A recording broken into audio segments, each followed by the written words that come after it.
billahi minasyaitonir rajim. Bismillahirrahmanirrahim. Assalamualaikum warahmatullahi wabarakatuh. Bismillahirrahmanirrahim. Alhamdulillahirabbil alamin. Sallallahu ala sayyidina Muhammadin wa ala alihi wa sahbihi ajma'in. Subhanaka la ilma lana illa ma 'allamtana innaka antal alimul hakim.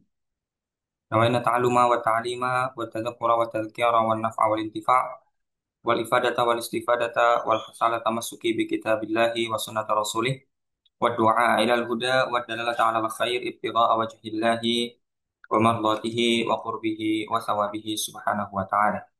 أما بعد فقال المصنف رحمه الله تعالى ونفعنا الله بعلومه وبعلوم مشايخنا في الدارين آمين. وتأمل في حكاية أخرى. Berkata Al-Imam Hujjatul Islam Al-Ghazali di dalam kitab Ayyuhal Walad, wa ta'ammal, dan perhatikanlah, fi hikayatin ukhra, mengenai kisah lainnya atau cerita lainnya. Baik, sebelum kita masuk ke dalam pembahasan kali ini, sedikit kita mengulang kembali ya, atau mencoba untuk menyinkronkan antara pembahasan kali ini dengan pembahasan sebelumnya.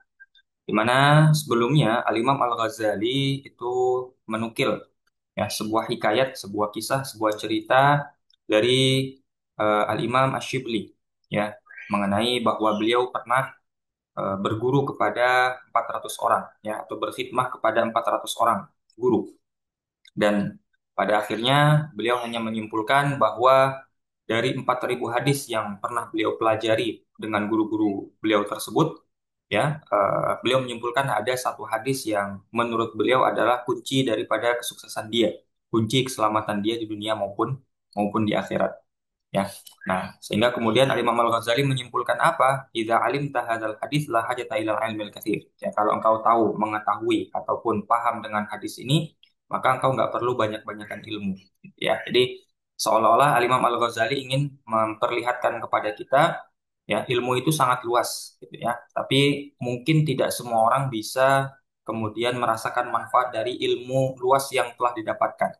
Kadang mungkin dari sekian banyak ilmu ada satu dua yang benar-benar menjadi apa namanya istilahnya itu sesuatu yang bisa kita amalkan dengan baik, yang cukup bagi kita. Ya. Sementara yang lain-lainnya mungkin ya hanya sebatas pengetahuan saja, belum sampai pada tahap amalan seperti itu. Sehingga kemudian ini akan menjadi cocok ya dengan apa yang dikeluhkan ya, apa yang disampaikan oleh murid beliau ya ketika ingin meminta gurunya memberi nasihat, sehingga kemudian lahir kitab ini, di mana beliau juga mengatakan, saya sudah belajar banyak dengan engkau wahai guruku Al-Imam Al-Ghazali ya, saya belajar A B C dan semuanya sudah khatam semua kitab ya, tapi saya ingin tahu dari semua ilmu ini mana yang bermanfaat. Artinya terkadang ada juga ilmu yang sudah susah payah kita pelajari tapi kita belum merasakan manfaatnya, karena Al-Imam Al-Ghazali kemudian memberikan nasihat kepada kita bahwa ilmu terbaik itu adalah ilmu yang bisa kita amalkan. Ya, kalau ilmu belum sampai kepada amal, itu berarti ilmunya belum belum jadi apa-apa dalam diri kita. Ya, hanya sebatas pengetahuan belaka.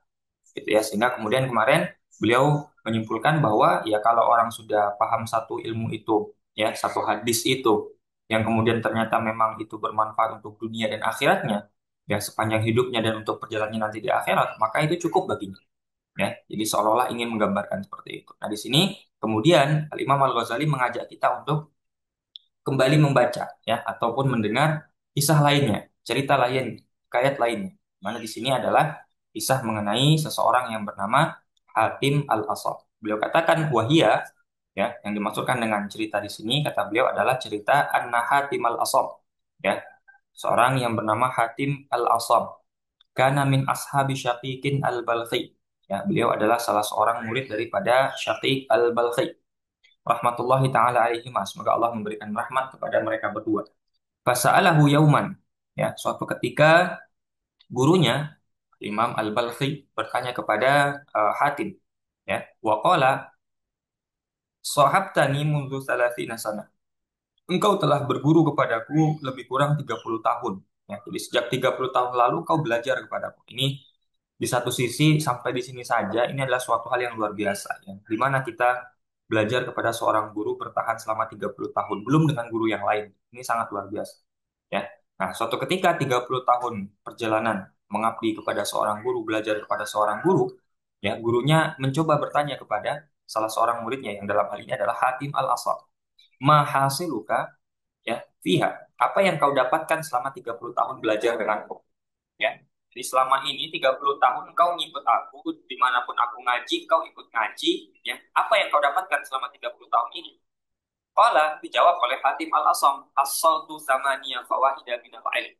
Ya, dari 30 tahun perjalananku mengabdi, belajar kepadamu wahai guru, aku menyimpulkan bahwa ada 8 hal faedah penting dari yang aku dapatkan dari pembelajaran terhadap. Jadi, beliau simpulkan secara garis besar hanya 8 yang menurutku merupakan kesimpulan dari semua yang kau pelajari, yang aku pelajari darimu wahai guru. Wahia takfini minhu dan aku merasa 8 hal ini sudah cukup bagiku. Ya, li'anni arju khalasi wa najati fiha karena aku berharap ya tujuanku, kesuksesanku, akhir hayatku ya nantinya adalah bermuara kepada 8 hal ini. Faqala Syaqiq Mahya. Kemudian gurunya bertanya, apa yang 8 itu? Ya, apa 8 hal yang kau dapati dari aku? Qala Hatim berkata Hatim, al-faidatul ula. Yang pertama, anni nazartu ilal khalqi. Aku sering mengamati, ya, aku sering melihat, ya, sering apa namanya mentadaburi. Ya, siapa al-khalq? Manusia-manusia, ciptaan-ciptaan Allah. Fara'aitu likullin minhum mahbuban wa ma'syuqan, yuhibbuhu wa ya'syaquhu. Aku melihat manusia-manusia ini saling mencintai, saling merindukan. Ya, jadi ada dua orang yang saling mencintai. Jadi antara satu orang dengan yang lainnya saling merindukan. Ya, wa ba'du dzalikal mahbubi yusahibuhu ila maradil maut. Ya, saking adanya rasa cinta tersebut bahkan menjelang kematian pun masih masih ditemani, gitu ya. Jadi saking cintanya dengan seseorang, ya, hingga kemudian ditemani ketika sakaratul maut, gitu ya. Wa ba'duhu yusahibu ila syafiril qabr. Bahkan sebagian dari pecinta itu menemani yang dicintainya hingga ke liang lahat. Ya, saking cintanya ya, karena tahu dalam arti kan kadang ada orang yang tidak tulus mencintai.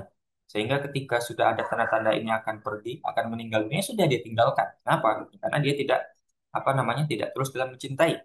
Ya, sehingga buat apa saya capek-capek mengurusi dia ketika akan sakaratul maut, menguburkan dia dan segala macam, mengantarkan dan segala macam. Toh kan saya tidak mencintai dia. Nah, tapi ada orang yang saking cintanya ya di saat sakratul maut masih ditemani ya bahkan diantarkan sampai ke liang lahat ya sampai ke pinggiran kubur ke dalam liang lahat seperti itu. Nah, akan tetapi kata beliau, summa yarji'u kulluhu wa yatrukuhu faridan wahidan. Ya, secinta-cintanya orang, ya, serindu-rindunya orang, pada akhirnya ketika sudah dikuburkan di dalam liang lahat, ya mereka pada akhirnya akan kembali dan meninggalkan yang dicintainya itu seorang diri. Ya, jadi secinta-cintanya orang, ya, itu pada akhirnya akan meninggalkan yang dicintainya ketika maut memisahkan, ya ajal memisahkan. Ya, atau kalau dalam sisi kita melihat kepada orang yang sosok yang dicintai, ya sebanyak apapun orang, ya dan secinta apapun orang kepada kita, pada akhirnya kita akan sendiri. Kita akan ditinggalkan oleh mereka yang mencintai kita. Ya, wala yadkhulu ma'ahu fi qabrihi minhum ahadun dan tidak ada pun dan tidak ada seorang pun yang akan menemani kita masuk ke dalam kubur pada akhirnya. Jadi secinta-cintanya orang kepada kita ya kita akan sendiri. Ya. Fatafakkartu, maka aku mencoba untuk bertafakkur, ya, memikirkan hal ini. Ya. Wakultu dan aku katakan, ya, kesimpulan dari pemikiranku apa? Afdalu mahbubil mar'i ma yadkhulu ma'ahu fi qabrihi, ya, wa yanisuhu fihi. Ya, aku berpikir bahwa sebaik-baik yang layak untuk dicintai oleh seseorang itu adalah yang bisa menemaninya di dalam kubur, ya, yang bisa membantunya di alam kubur, gitu ya. Jadi ya boleh kita mencintai seseorang, ingin dicintai oleh seseorang itu boleh. Tapi ingat ya, sebaik-baik yang dicintai adalah sesuatu yang bisa menemani kita masuk sampai ke dalam kubur. Karena kalau hanya sebatas di liang lahat kita ditinggal ya berarti hanya sebatas itu cintanya. Nah, tapi kalau sesuatu masuk ke dalam, ya ini kan menunjukkan ya, kalau misalkan ada orang yang saking cintanya mungkin ya, kemudian dia saking cintanya mau masuk ke dalam padahal dia masih hidup. Ini kan menunjukkan saking cintanya. Nah, tapi kan nggak mungkin hal seperti itu terjadi. Nah, sehingga maksud beliau apa? Maksud beliau di sini adalah ya kita selayaknya ya memiliki kecintaan yang luar biasa kepada sesuatu hal yang sekiranya hal tersebut yang nantinya akan menemani kita setelah kematian kita dari alam kubur bahkan nanti sampai ke alam akhirat. Ya, fama wajadtuhu illal a'mal salih dan aku tidak menemukan salah satu pun atau satu pun yang bisa menemani kita dalam kubur, yang kecuali pada akhirnya adalah apa? Amalan soleh. Maka sesuatu yang paling layak untuk dicintai, paling layak untuk disukai oleh seseorang manusia adalah beramal soleh. Karena amal soleh itulah yang nanti akan masuk bersama kita, yang akan mengiringi kita dalam alam kubur sampai dengan hari akhirat. Ya, tuha mahbuban li. Dan aku pun kemudian pada akhirnya memilih ya amalan soleh sebagai sesuatu yang aku cintai, ya sesuatu yang dicintai oleh ya karena aku sangat mencintai amalan soleh ya dalam bentuk apa ya selalu memperbanyak amalan soleh dia suka untuk beramal soleh ya karena dia sadar bahwa saya menghabiskan uang saya untuk orang yang saya cintai dilepas kewajiban ya kalau kewajiban itu mesti harus diberikan ya di luar kewajiban karena kan kita kalau misalkan ada yang kita cintai kita sukai ya kita rela untuk mengeluarkan uang kita banyak ya kepada orang tersebut gitu ya tapi pada akhirnya orang tersebut juga tidak akan menemani kita untuk masuk ke dalam kubur ya lebih baik mungkin saya menghabiskan energi tenaga saya untuk sesuatu yang bisa menemani saya yaitu apa amalan soleh maka ada orang yang cinta untuk beribadah dia suka beribadah banyak beribadah karena dia sadar ibadah-ibadah itulah yang nanti akan menemaninya ya di alam kubur ya litakuna sirajan fi qabri untuk menjadi lentera nanti di dalam kubur ya penerang ya pada nisani fihi wala tatrukani qalilan ya menemaniku dan tidak akan meninggalkanku sendirian di dalam itu yang pertama yang kedua wal faidatu tsaniyah anni ra'aitul khalqa yaqtaduna ahwa'ahum wa yubadiruna ila muradati anfusihim aku melihat banyak manusia-manusia ya yang mereka mengikuti hawa nafsu mereka dan mereka bersegera ya ingin segera mendapatkan apa yang ada dalam diri mereka, nafsu mereka. Jadi menyegerakan ya atau hanya memikirkan sesuatu yang ada dalam diri mereka. Murodati anfusihim yang diinginkan oleh nafsu mereka. Nah, jadi manusia itu ingin ini ya pengen segera dapat itu, pengen itu segera dapat. Ya. Fata'amal tu fi qauli ta'ala dan berbarengan dengan itu, aku juga mengamal apa namanya mentafakuri, yang mentadaburi sebuah ayat wa amma man khafa maqama rabbih wa nahan nafsa 'anil hawa fa innal jannata hiyal ma'wa. Ya, adapun orang yang memiliki rasa khauf terhadap kedudukan Tuhannya dan menahan dirinya ya dari hawa, dari nafsu. Orang yang bisa menahan nafsu, maka dia adalah orang-orang yang merupakan surga tempat kembalinya. Maka aku berpikir ketika fitrahnya manusia adalah memiliki hawa nafsu, kemudian mengejar hawa nafsu, dan ketika Allah katakan dalam Al-Quran bahwa ciri-ciri orang yang masuk surga adalah melawan hawa nafsunya, maka wa tayaqqantu anal Quran hakun sadikun ya karena aku meyakini Quran itu benar, fa badartu ila khilafi nafsi. Maka setiap hal yang tiba-tiba aku inginkan, ada nafsu, ada syahwat tertentu dalam diriku, maka aku berusaha untuk melakukan kebalikannya gitu ya. Jadi logika beliau begini, ya fitrahnya manusia pengen sesuatu ya, yang mana itu adalah hawa nafsu. Nah, di sisi lain Al-Quran yang beliau katakan, aku yakini Al-Quran itu benar, ya jujur. Nah, Al-Quran mengatakan apa? Bahwa di antara orang yang masuk surga itu ciri-cirinya adalah melawan hawa nafsu. Gitu ya, sehingga artinya menurut beliau secara logikanya adalah kalau misalkan saya ingin masuk ke dalam surga, maka setiap hal yang muncul keinginan dalam diri saya harus lakukan kebalikannya. Karena kalau saya ikuti, berarti saya tidak bisa menahan diri saya dari nafsu tersebut. Ya, kalau tiba-tiba pengen maksiat, ya berarti saya harus menghindari maksiat. Tiba-tiba malah sholat, ya berarti saya harus rajin sholat. Jadi setiap yang apa namanya ada dalam dirinya, rasa yang muncul, nafsu yang muncul, maka saya mencoba untuk melakukan kebalikan seperti itu. Ya, nah itulah nanti beliau tunjukkan inilah bentuk menahan nafsa anil hawa, menahan nafsu kita, menahan diri kita dari hawa nafsu. Gitu. Karena ya manusia itu ya eh, apa namanya kecenderungannya hawa nafsunya adalah kepada yang buruk. Nah, jadi sudah sebagai fitrah nih. Maka kalau kita mengikuti keinginan hawa nafsu kita ya berarti kita akan melangkah kepada yang buruk. Tetapi kalau kita melawan apa yang menjadi keinginan kita itu, hawa nafsu kita itu berarti kita termasuk yang menahan diri dari nafsu. Nah, itulah salah satu ciri orang yang surga merupakan tempat kembali. Ya, wa tasyammartu li mujahadati aku berusaha untuk melakukan itu, yang melakukan apa? Kebalikan dari apa yang timbul rasa ingin dari dalam diriku. Ya, ingin maksiat berarti aku tidak maksiat dilawan langsung diusahakan ya wa mamatta'tuha bihawaha hatta ta'atut li ta'atillah bahkan aku tidak mengambil rasa kesenangan tidak mencoba untuk bersenang-senang dengan hawa nafsu ya hingga mendapatkan keridhaan dari ketaatan kepada Allah Subhanahu wa taala. Ya, wan qadat laha, dan kemudian apa namanya? Agar aku bisa mengendalikan, ya, mengendalikan hawa nafsu tadi. Jadi agar hawa tadi ridho kepadaku, ibaratnya ridho kepadaku ya tidak lagi mengarahkanku kepada hal-hal yang tidak baik, dan ya apa namanya, hawa itu tunduk kepadaku. Gitu ya. Jadi seolahnya beliau ingin mengatakan apa? Ya, umumnya manusia punya hawa nafsu, ya, dan biasanya manusia itu tunduk kepada hawa nafsu. Kenapa? Karena mengikuti apa yang diinginkan oleh nafsu. Pengen ini ya diikuti, pengen itu diikuti, sehingga diri kita, ya jiwa kita tunduk kepada hawa nafsu. Tapi beliau berusaha untuk melawan, melakukan kebalikan apa yang muncul dari dalam keinginan dirinya. Nah, maka sehingga apa? Sehingga kemudian nanti hawa nafsu itu yang tunduk kepada dia, bukan dia yang tunduk kepada hawa nafsu. Nah, ini luar biasa. Yang kedua. Yang ketiga, wal faidatu tsalitsah an ra'aitu kulla wahidin minan nasi yas'a fi jam'i khutamid dunya tsumma yumsikuhu qabidan yadahu. Aku melihat manusia, ya, manusia itu suka mencari apa namanya?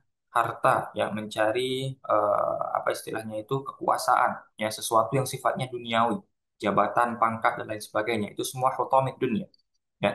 Summa yumsikuhu qabidan yadahu, kemudian setelah mereka dapatkan mereka pegang erat-erat, ya, seolah mereka nggak mau terlepas dari itu lagi.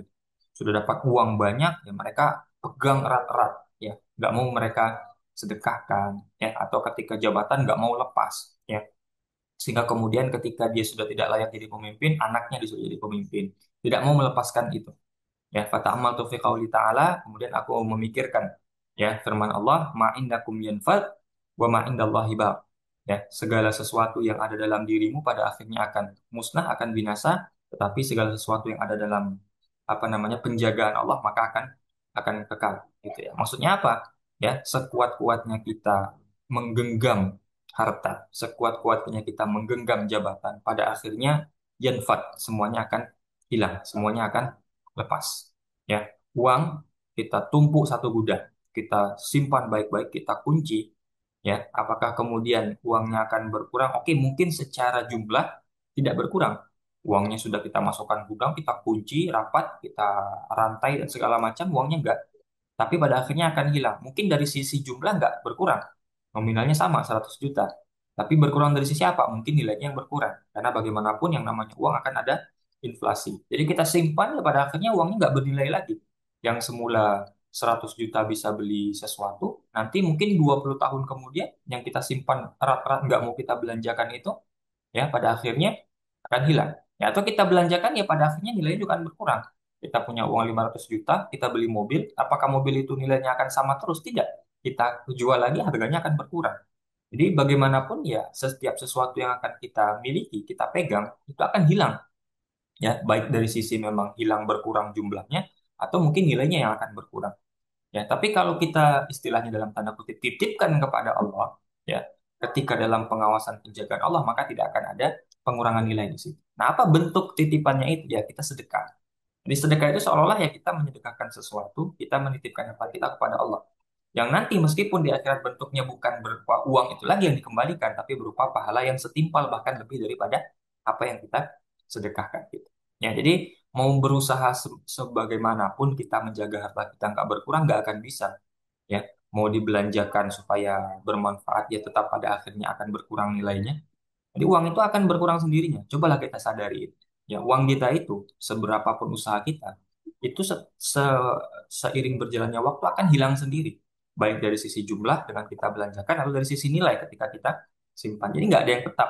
Tapi kalau kita sedekahkan saat itu, kita sedekahkan ya, maka itu seolah-olah kita menyerahkan penjagaannya kepada Allah Subhanahu wa taala. Allah nanti nggak akan ganti dengan harta yang sama, tapi yang lebih besar daripada itu pahala dan keridhaan dari Allah Subhanahu wa taala. Fabataltu masuli minad dunya liwajhillahi taala, ya, fa farraqtuhu bainal masakin. Maka kemudian aku apa namanya, aku arahkan, aku berusaha keras, ya, yang aku tuju dari mendapatkan dunia ini adalah untuk Allah saja. Artinya nanti aku akan titipkan kepada Allah dalam bentuk sedekah, zakat dan lain sebagainya.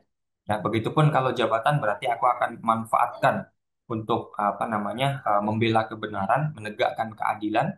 Ya, itu artinya dalam hal ini adalah menyerahkan kepada Allah untuk nanti di akhirat, ya, Allah akan kembalikan kepada aku dalam bentuk yang lebih. Harta-hartaku aku bagi-bagikan kepada fakir miskin semuanya. Liyakuna dzukhran li indallah. Ya, untuk menjadi tabunganku nanti di akhirat seperti itu. Jadi itu logika berpikirnya dengan membandingkan dengan Al-Qur'an. Ya, dan ini memang kalau orang memahami ini, ya, nggak ada orang yang mau menyimpan harta karena harta itu akan berkurang terus nilainya tanpa kita sadar akan hilang sendiri. Kemudian yang keempat, wal faidah rabi'ah anni ra'aitu ba'dal khalqi yadhunnu anna syarafahu wa izzahu fi kasratil aqwami wal asyair faghtarra bihim. Sebagian orang kemudian mengira bahwa kemuliaan itu, ya, keagungan itu ketika memiliki banyak pengikut, ya, banyak pendukung, sehingga mereka tertipu dengan banyaknya pengikut. Ya, kita kalau punya follower banyak itu kan seolah-olah kita orang baik atau orang mulia, orang besar, orang yang dihormati, ya, dan kita sering tertipu dengan hal itu. Nah, di sini seolah-olah beliau ingin katakan, ya, jangan tertipu dengan banyaknya follower, jangan tertipu dengan banyaknya pengikut, ya. Barangkali kita malah menjadi leha-leha, menjadi bersantai gara-gara melihat banyak yang ngikutin. Padahal di situ mungkin ada orang-orang yang mempersiapkan sesuatu untuk menghancurkan kita. Wa za'ama akharun annahu fi sarwatil amwali wa kasratil aulad. Ada juga yang juga menyangka, ini saking kejamnya ya, bahwa kehormatan itu, ya, layaknya kita dihormati ketika kita sudah bisa mengambil hartanya orang, ya, atau ketika kita sudah bisa apa namanya memiliki anak keturunan yang banyak, ya, faftakharu biha, dan kemudian mereka berbangga-bangga dengan harta dan anak, ya, yang banyak. Wahasiba ba'dhum annal izza wa syarafa fi ghasbi amwalin nas, ya, ketika bisa mengambil harta orang lain, ya, bertindak semau kita, yang otoriter, berarti itu kekuasaan. Ya, apakah otoriter itu adalah bentuk simbol kekuasaan? Ya, banyak orang menyangka iya. Ya, wadzulmihim fasfi dima'ihim, ketika sudah bisa membunuh orang. Ya, atau dalam hal ini bisa dengan kekuasaannya bisa mengatur segalanya. Kalau tidak mau ikut, bunuh, tebas. Nah, itu seolah-olah itu adalah kekuasaan bagi sebagian orang. Ya, wa taqadat ta'ifatun annahu fi itlafil mali wa israfihi wa tabdzirihi. Sebagian orang menyangka orang itu berkuasa kalau dia bisa membuang-buang uangnya. Saking banyaknya uangnya dia bisa bayar sini bayar sana, ya, bisa berbuat mubazir, berbuat israf. Ya, itulah kekuasaan yang hakiki ketika punya banyak banyak harta. Ya, fata'ammal tu fi qouli ta'ala. Namun aku berpikir, ya, karena ada ayat dalam Al-Qur'an mengatakan inna akramakum indallahi atqakum. Sesungguhnya yang paling mulia di antara kalian adalah yang paling bertakwa. Maka bukanlah harta yang menjadi patokan kehormatan kita, ya, bukanlah jabatan, bukanlah kekuasaan, kekuatan, melainkan apa? Ketakwaan, ya, melainkan ketakwaan. Maka dari situ aku memilih takwa, aku memilih lebih memfokuskan diri untuk meningkatkan kualitas ketakwaan. Ya, aku ingin dihormati bukan oleh manusia, tapi aku ingin dihormati oleh Allah Subhanahu wa taala, dalam arti Allah meridhoinya, memberikan rahmat kepadanya. Dan aku tahu bahwa semua itu bukan dengan cara memperbanyak harta, memperbanyak pengikut, memperbanyak anak, melainkan dengan menambah nilai ketakwaan dalam bentuk ibadah, amar ma'ruf nahi munkar. Ya, wa laqad annal qur'ana haqqun shadiqun, dan aku meyakini Al-Qur'an itu benar. Wa dhannahum wa hisbanahum kulluhum ya kullaha batilun zahil, dan aku menduga meyakini bahwa, ya, dugaan mereka yang mengatakan bahwa kekuasaan kehormatan itu didapatkan melalui kekuasaan harta pengikut dan lain sebagainya itu adalah sesuatu yang batil, sesuatu yang salah, tidak tepat, melainkan Al-Quran yang benar. Ya, kehormatan seseorang, kemuliaan seseorang itu dinilai dari seberapa takwanya dia di hadapan Allah, bukan dari seberapa banyak hartanya. Nah, hanya memang, ya, kita harus akui, ya, kita kalau punya apa namanya punya teman yang kaya raya, ya, kita akan lebih memuliakannya. Ya, memang kita manusia, hakikatnya seperti itu. Ya, kita nggak mengikuti apa yang Al-Quran ajarkan kepada kita. Ya, justru yang harus kita muliakan itu bukan mereka yang banyak hartanya, tapi mereka yang ketakwaannya di hadapan Allah itu luar biasa.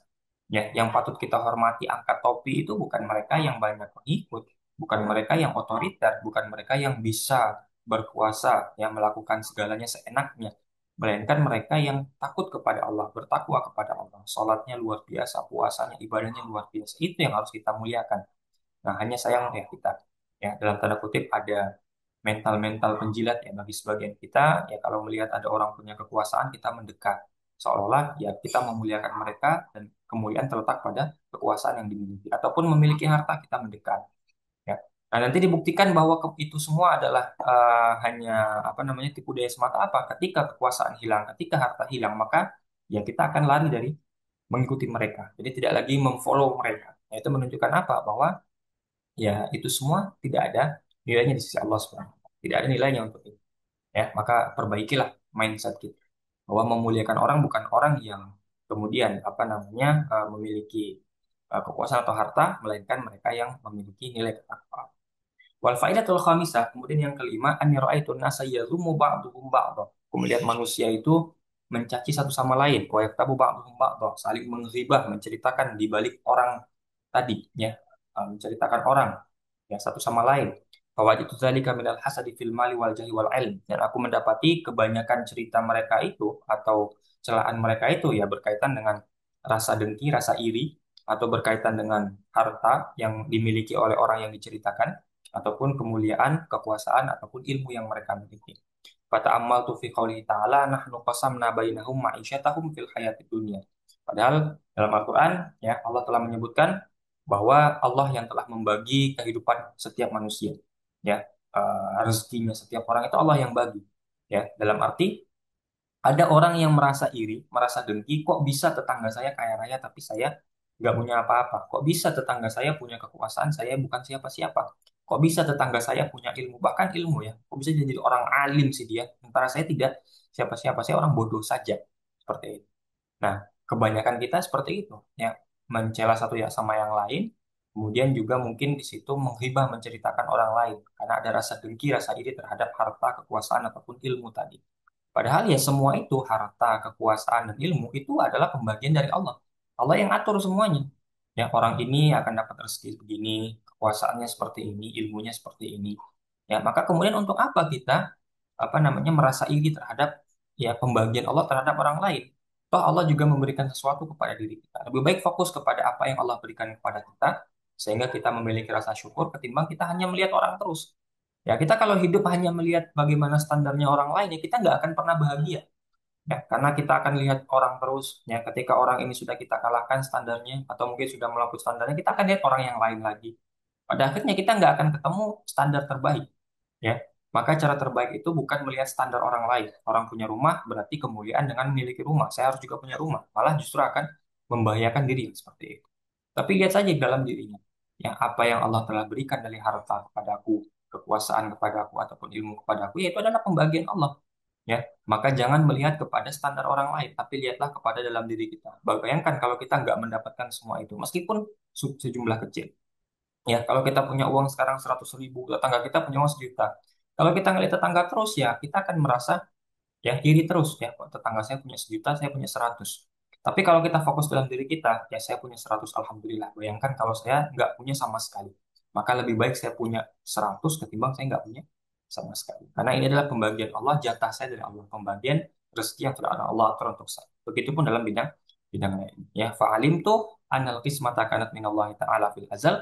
Aku mengetahui, meyakini bahwa ya pembagian semua hal ini, harta, kekayaan, kekuasaan, ilmu itu semua adalah pembagian Allah dari sejak zaman azali. Ya, fama hasatu maka untuk apa aku ahadan ya dengki kepada orang, iri kepada orang. Ya, itu sudah diatur oleh Allah. Ya, bagaimanapun seiri-irinya kita nggak akan menjadi milik kita juga harta itu. Ya, waroli itu bismatillah. Hanya aku hanya fokus pada diriku untuk merasa ridho terhadap apa yang sudah dibagi oleh Allah untukku. Ya, makanya jangan fokus kepada apa yang dimiliki orang, fokus saja kepada yang kita miliki. Bayangkan kalau ternyata kita nggak dapat bahkan sesedikit yang kita miliki saat ini, maka tentu akan lebih menyiksa lagi, lebih menderita lagi kita. Seperti itu. Wal faidatu sadisah, faidah yang keenam, anni ra'aitu nasa yu'adi ba'duhum ba'dha ligharadin wa sabab. Ya, aku melihat manusia yang keenam, mereka itu saling memusuhi satu sama lain. Jadi manusia saling benci dengan manusia yang lain, ya, ligharadin wa sabab, karena sebab tertentu atau karena tujuan tertentu. Sementara dalam Al-Quran Allah mengatakan apa? Inna syaitana lakum aduun fattakhiduhu aduwa. Sesungguhnya setan itu adalah musuh kalian dan jadikanlah setan itu sebagai musuh. Fa'alim tu annahu la yadisu adawatu ahadin ghaira syaitan. Maka karena Allah katakan yang layak dijadikan musuh itu setan, ya maka jangan memusuhi siapapun ya kecuali setan. Yang layak musuh itu setan. Maka jangan bermusuhan dengan sesama kita. Ya, karena pada hakikatnya itu adalah adu dombanya setan. Ya, setan itu senang kalau ada orang yang berantem.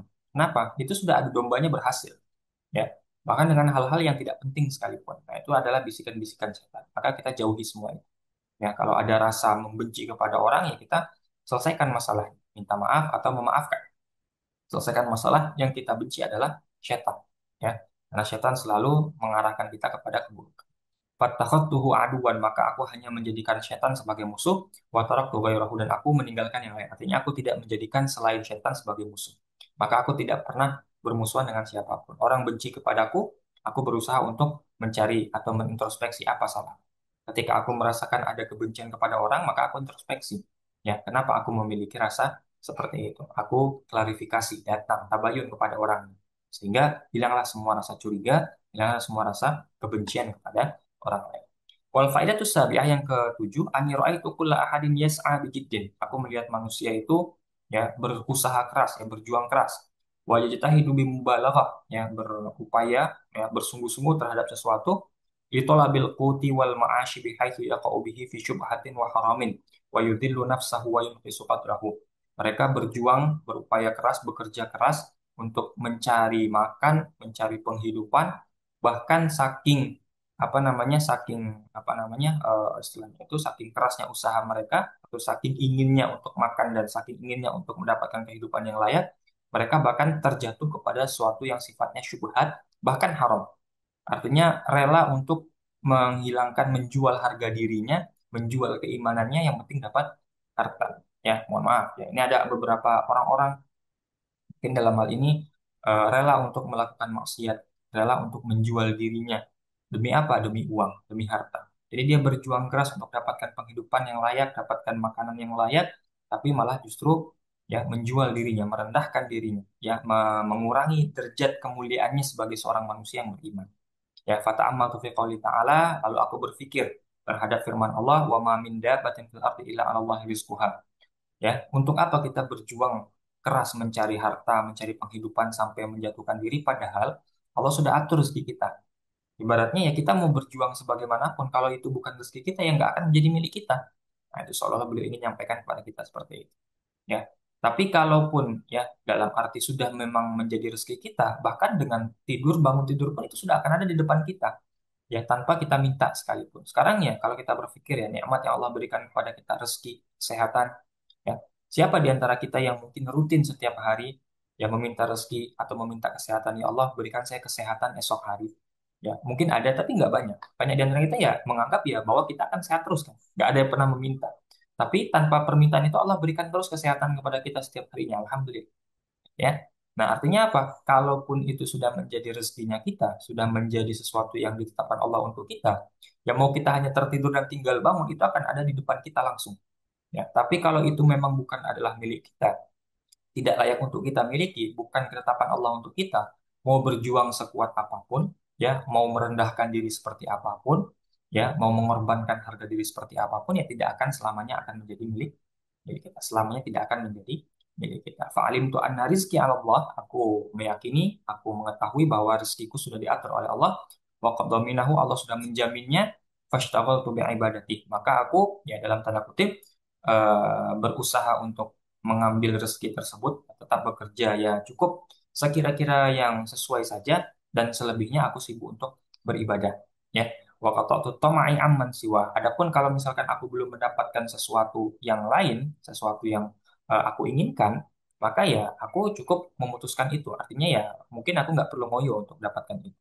Ya, kadang kita kan berpikir kapan ya saya bisa punya rumah, ya, sehingga dia kerja terus, kerja, kerja, kerja, kerja. Ya, kalau memang pada akhirnya rumah itu bukan rezekinya dia, mau sampai mati pun dia bekerja siang malam tidak pernah istirahat, tidak akan punya rumah. Ya, tapi kalau memang sudah rezekinya akan ada saja jalannya. Jadi seolah-olah ingin disampaikan kepada kita bahwa segala sesuatu itu sudah ada jalurnya. Allah sudah tentukan rezeki kita, ya. Kita hanya cukup ya berusaha semampu kita, kemudian sisanya ya kita ta'abbud, jangan sampai melupakan ibadah. Malah ada orang yang melupakan ibadah sampai berbuat maksiat hanya demi mencari rezeki yang sebenarnya bukan menjadi milik milik kita, ya. Maka yang menjadi kewajiban kita adalah ya tetap bekerja ya sesuai kemampuan, sewajarnya saja. Jangan lupa ta'abbud beribadah kepada Allah. Lalu kemudian kalau sesuatu yang kita inginkan belum kita dapatkan, ya mungkin dalam tanda kutip bukan rezekinya kita. Kalaupun itu rezekinya kita, nanti akan ada jalannya ditunjukkan oleh Allah, ya, melalui rezeki yang tidak diduga-duga. Ingat, Allah Maha memberi rezeki ya dengan kalkulasinya Allah, bukan dengan kalkulasinya kita. Kalkulasinya kita, saya bekerja, saya dapat uang, ya. Tapi kalau kalkulasinya Allah tidak, ya kita bertakwa, kita bertakabut kepada Allah, nanti Allah bukakan jalan, ya Allah bukakan jalan seperti itu. Ya. Wa may yattaqillaha yaj'al lahu makhraja wa yarzuqhu min haitsu la yahtasib. Siapa yang bertakwa kepada Allah, beriman kepada Allah, Allah jadikan untuknya jalan keluar dari setiap problem permasalahannya.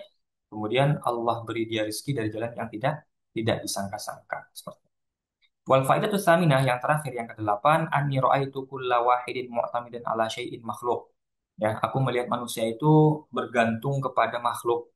Ya, ba'dhum ila dinar wa dirham. Sebagian ada yang bergantung kepada harta, dinar, dirham, ya sekarang rupiah, dolar. Seolah-olah kalau sudah punya itu ya hidup nyaman. Ya, dia bisa ngatur semuanya. Wa ba'dhum ilal mal wal mulk. Ada yang dengan harta dan kekuasaan. Wa ba'dhum ilal hirfa was sina'ah. Sebagian ada yang bergantung dengan profesi, pekerjaan. Seolah-olah kalau sudah kerja jadi PNS itu hidup nyaman. Siapa yang jamin? Gak ada yang jamin. Ya, siapa yang jamin PNS itu lebih sukses, lebih bahagia ketimbang yang bukan PNS? Ini kan ada sebagian orang, saya pokoknya harus jadi PNS. Kalau PNS hidup saya terjamin. Akhirnya ketika jadi PNS, ya dia merasa hidupnya aman sampai kematian dia, gitu ya. Nah, meskipun ya faktanya tidak semua seperti itu. Walaupun bila makhlukin misli ada yang bergantung kepada orang lain, gitu ya. Kata Allah Ta'ala, pada Allah menyampaikan dalam Al-Quran dan aku memikirkan sesuatu hal ini, wa may yatawakkal Allahi fahuwa hasbuh. Siapa yang bertawakal kepada Allah, menyerahkan segala sesuatunya kepada Allah, maka Allah itu cukup baginya. Ya, atau ya Allah itu sudah cukup. Ya, jadi nggak usah misalkan kita ingin hidup bahagia, standar kita adalah punya harta. Dan harta itu ya kalau kita punya pekerjaan yang layak yang dalam tanda kutip bisa membahagiakan kita dan keturunan kita, mungkin jadi PNS. Sehingga kemudian ya kalau nggak jadi PNS, saya nggak akan bahagia. Itu sudah salah. Serahkan saja kepada Allah. Bahkan tanpa jadi PNS, kalau kita serahkan urusan kepada Allah, mungkin kita bisa mendapatkan kehidupan yang lebih baik ketimbang menjadi PNS. Ya, misal satu contoh saja. Bukan berarti PNS itu buruk, tidak. Ya, yang mau jadi PNS silakan. Inna Allah balighu amri, qad ja'alallahu li kulli syai'in qadra. Allah telah mengatur segala hal. Jadi, ya, setiap apapun kita tetap ikhtiar, ya. Kalau memang menurut kita ada sesuatu jalan yang baik, ya, lakukan itu. Tapi ikhtiar secukupnya saja. Ya, jangan lupakan bahwa Allah yang mengatur semuanya di balik itu semua. Serahkan sama Allah. Saya berusaha ikhtiar. Kalau saya dapat alhamdulillah, berarti memang Allah sudah atur itu untuk kita, bukan karena usaha kita pribadi. Kalau belum, berarti mungkin Allah sudah mengatur jalan yang lain. Maka serahkan semuanya kepada Allah. Ya, jangan bergantung kepada orang. Ya, saya kalau punya kenalan orang dalam, kerjanya gampang nih, masuk. Itu berarti bergantung kepada orang lain. Atau bergantung kepada harta, seolah-olah kalau sudah punya harta banyak, berarti hidup aman. Enggak. Siapa yang jamin? Ya, ada orang di luar sana. Kita ambil contoh sebagian saja. Seumur hidupnya kerja, mengumpulkan uang sampai miliaran, triliunan, punya mobil di mana-mana, rumah di mana-mana. Tapi setelah pada akhirnya merasa ingin istirahat, capek, sudahlah saya kumpulkan semuanya, besoknya jatuh sakit, stroke, ya lumpuh. Semua harta yang dia kumpulkan selama ini untuk apa? Mengobati pembiayaan dia. Akhirnya masih tetap dalam keadaan lumpuh, harta sudah habis, nggak ada lagi biaya pengobatan. Ada kisah seperti itu banyak sekali. Ya, artinya apa? Banyaknya harta nggak menjamin seseorang hidup akan bahagia juga. Ya, kembali lagi semuanya sudah diatur oleh Allah Subhanahu wa Ta'ala. Ya barangkali kita diberikan kemudahan mendapatkan rezeki, ya, yang mana nanti rezeki itu adalah untuk mengobati penyakit yang Allah akan berikan kepada kita, misalkan seperti itu. Bukan berarti Allah berniat buruk dalam tanda kutip, misalkan seperti itu takdirnya, ya.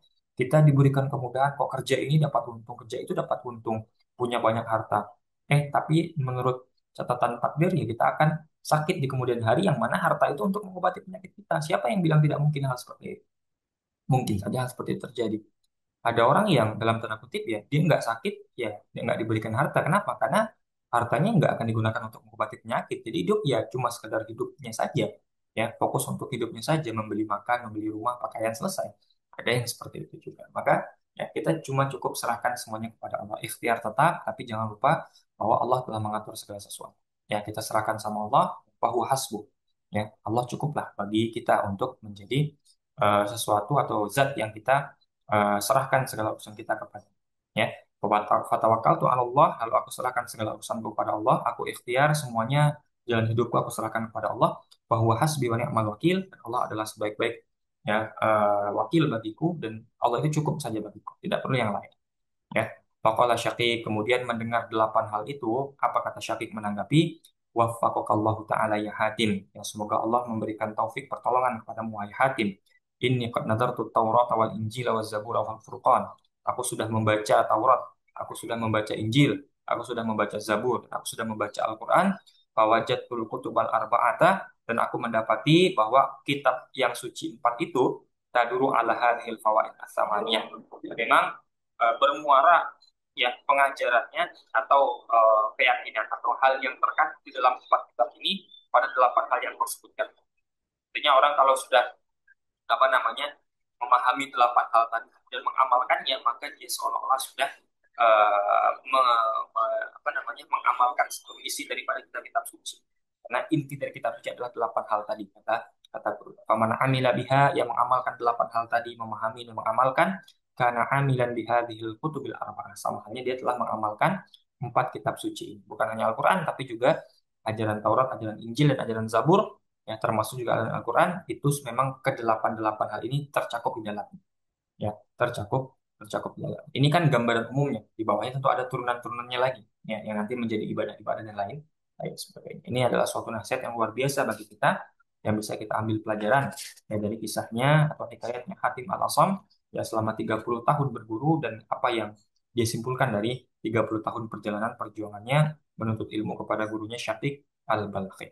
Wallahu a'lam. Mungkin demikian dulu pertemuan kita di kesempatan kali ini. Semoga bermanfaat dan semoga bisa diambil ilmunya dan bisa kita amalkan ke depannya. Naktafi bihadzal qadar. Wassallallahu ala sayyidina Muhammadin wa ala alihi wasallam. Alhamdulillahi rabbil alamin. Akhirul kalam, wabillahi taufiq wal hidayah. Assalamualaikum warahmatullahi wabarakatuh.